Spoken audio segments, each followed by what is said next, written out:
US ਦੇ ਰਾਸ਼ਟਰਪਤੀ ਜੋ ਬਾਈਡਨ ਨੇ ਇੱਕ ਰਾਕਹੀਡ ਮਾਰਟਿਨ ਫੈਕਟਰੀ ਦੇ ਸਟਾਫ ਦਾ ਉਹਨਾਂ ਦੇ ਕੰਮ ਲਈ ਧੰਨਵਾਦ ਕੀਤਾ। ਇਹ ਫੈਕਟਰੀ ਹਥਿਆਰਾਂ ਦਾ ਉਤਪਾਦਨ ਕਰਦੀ ਹੈ ਜੋ ਯੂਕਰੇਨ ਨੂੰ ਸਪਲਾਈ ਕੀਤੇ ਗਏ जो पूर्वी यूरोपियन देश के लोगों को रूस के विरुद्ध अपना बचाव करने विच मदद करते हैं।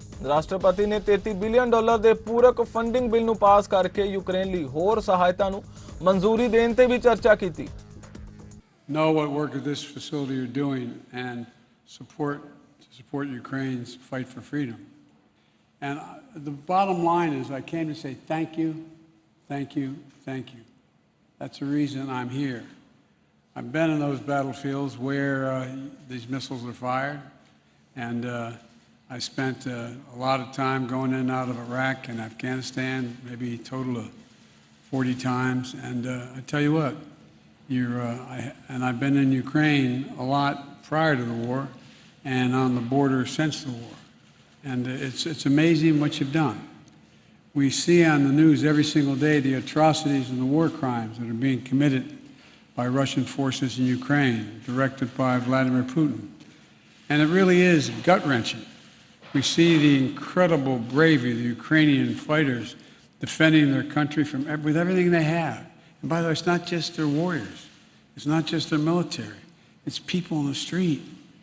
People in the street staying behind. A lot have gotten out, 5 million, but a lot are staying, including women as well as men, staying to fight for their country.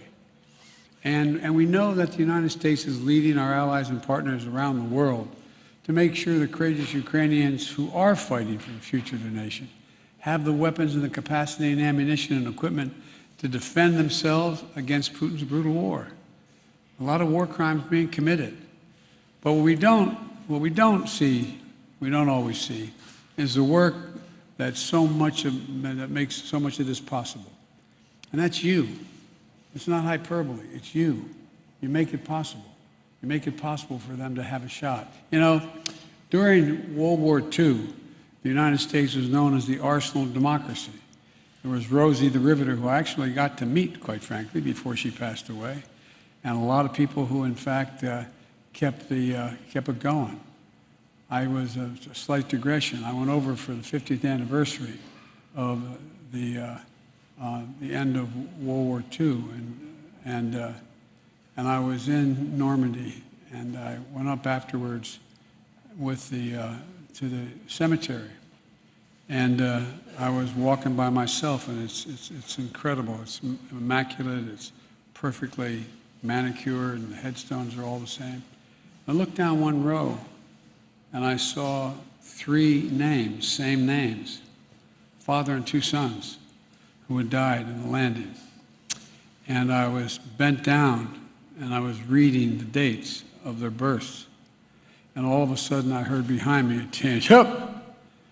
And I turned around and there was a gentleman who had to be in his early 80s in a wheelchair, being wheeled by his son, who was a big guy, looked like Hoss Cartwright, and his wife and one other, and a daughter.